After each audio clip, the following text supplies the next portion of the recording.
Agora, para comentar um pouquinho sobre os exemplos, né, dessa parte do livro, o exemplo 9 diz o seguinte: determine a equação cartesiana da reta R2 que paralela à reta R1, que passa pelo ponto A. Bom, olhando aqui para essa equação cartesiana aqui, a gente já sabe que o vetor, que a reta, se ela é paralela, o vetor que, dado pelas coordenadas que diz coeficientes de x e y, que é o vetor normal à reta, vai ser também normal à reta paralela. Então, basta escrever uma equação com esses mesmos coeficientes de x e y e encontrar o parâmetro c aqui, né, o coeficiente c da reta, quando coloca o ponto A.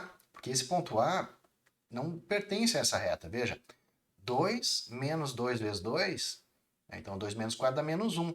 Esse ponto A não pertence, vai pertencer à reta paralela com o mesmo vetor normal de coordenadas 1 e menos 2. Então, para essa reta R1 que tem a equação x menos 2y igual a 3, o vetor normal a ela, por exemplo, u, tem coordenadas 1 e menos 2, que vai ser o mesmo para a outra reta R2.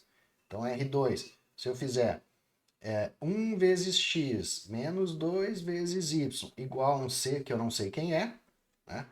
Mas eu substituo o ponto A que pertence a ela, que tem coordenadas 2 e 2.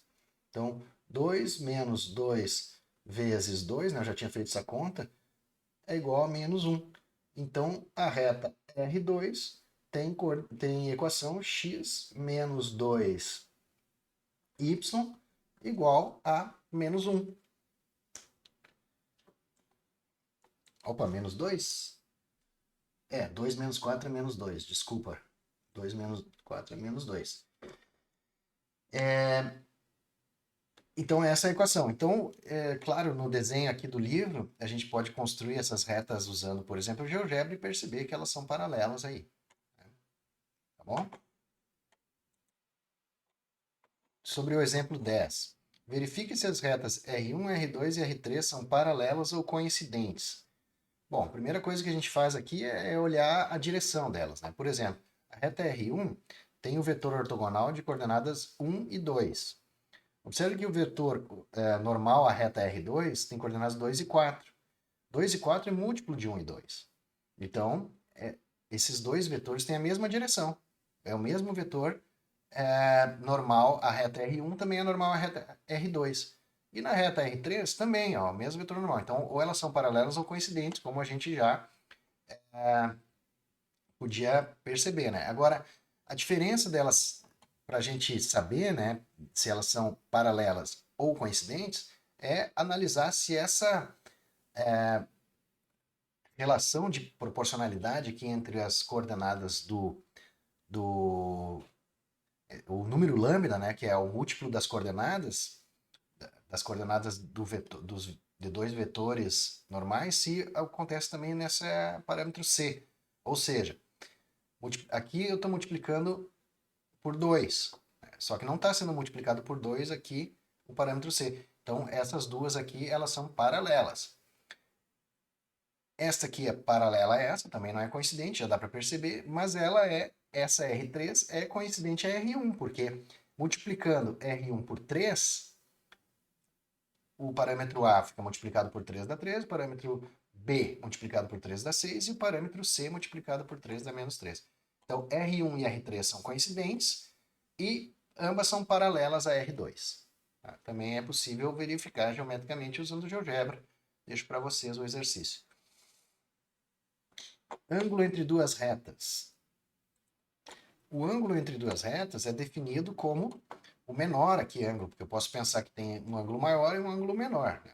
Então, quando a gente fala em ângulo entre duas retas, é esse ângulo menor que aparece aqui, o ângulo θ, que é também o mesmo ângulo entre os vetores diretores dessas retas. Então, eu posso calcular o ângulo entre a reta R1 e R2 fazendo o cosseno do ângulo entre V1 e V2, né? Usando essa ideia do produto escalar aqui.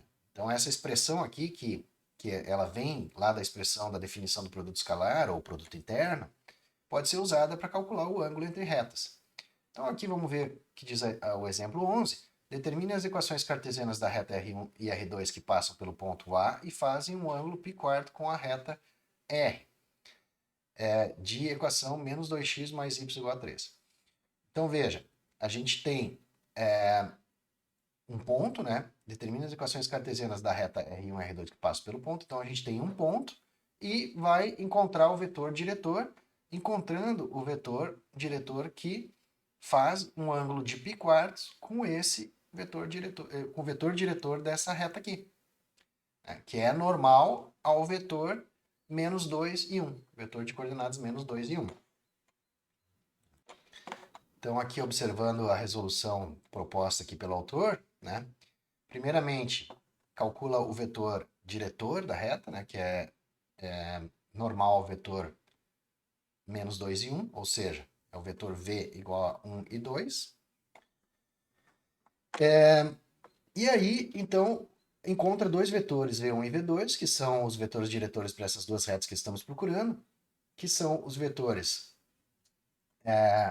dados por essa expressão aqui, né, que nós já vimos como que é obtida essa expressão, resultando, então, aqui no raiz de 10 sobre 10 vezes menos 1 e 3. Então, esse é o vetor v1, que faz um ângulo de π² com o vetor v, né?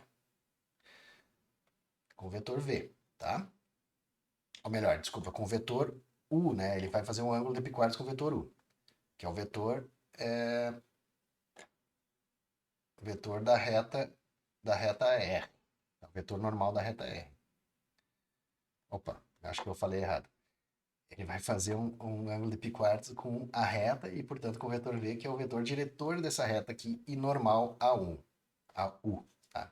Dá uma confundidazinha. Bom, deixar para vocês analisarem com mais calma, né? Qualquer dúvida, estamos aqui para ajudar ou tentar ajudar. Vamos para o próximo.